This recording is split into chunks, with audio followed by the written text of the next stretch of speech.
No one could have imagined that when an obscure military officer named Hugo Chavez led an unsuccessful coup attempt against Venezuela's government in 1992, he would end up becoming one of his country's most influential and controversial leaders. Chavez was an idealist and a man of great ambition. After he was released from prison in 1994, he formed a political movement and set out to take power through the ballot box. Juro delante de Dios. Juro delante de la patria. He was elected president in 1998, vowing to bring about what he called a Bolivarian revolution, named after Venezuela's national liberation hero, Simón Bolívar. His message resonated amongst millions of impoverished Venezuelans, tired of decades of marginalization and corruption that deprived them of the benefits of their country's vast oil wealth. Chavez implemented social programs for the poor, including literacy campaigns and health centers manned mainly by Cuban doctors in the country's slums. He also wrote a new constitution, considered enlightened at the time, but which gave more power to the president and the military. Chavez's controversial style and his close friendship with Cuba's Fidel Castro quickly put him on a collision course with the upper and middle classes, which he referred to as the oligarchy. When the opposition tried and failed to overthrow Chavez in a botched military coup attempt in 2002, the scene was set for an all-out political confrontation. Chavez survived recall referendums and a lockout strike by the management of the state-run oil company. Still wildly popular, he was re-elected in 2000 and 2006.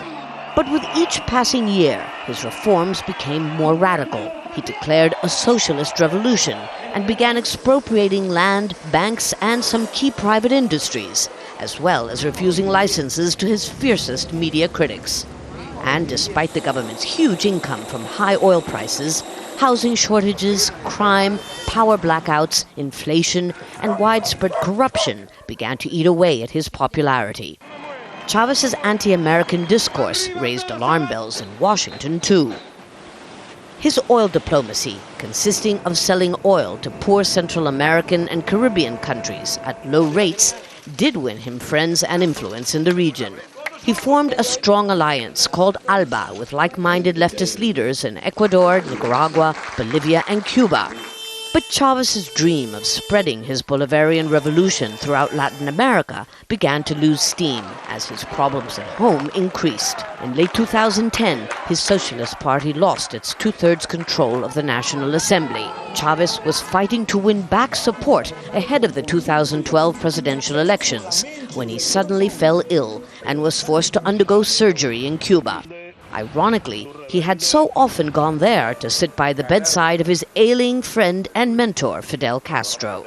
It was Castro who gave him the bad news, that the diagnosis was cancer.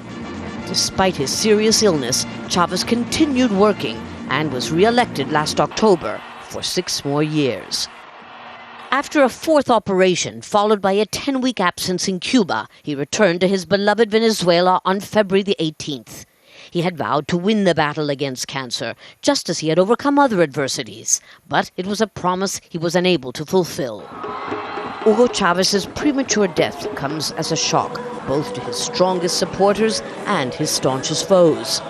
The question now is how much of the Bolivarian revolution will survive without Chavez's larger-than-life persona.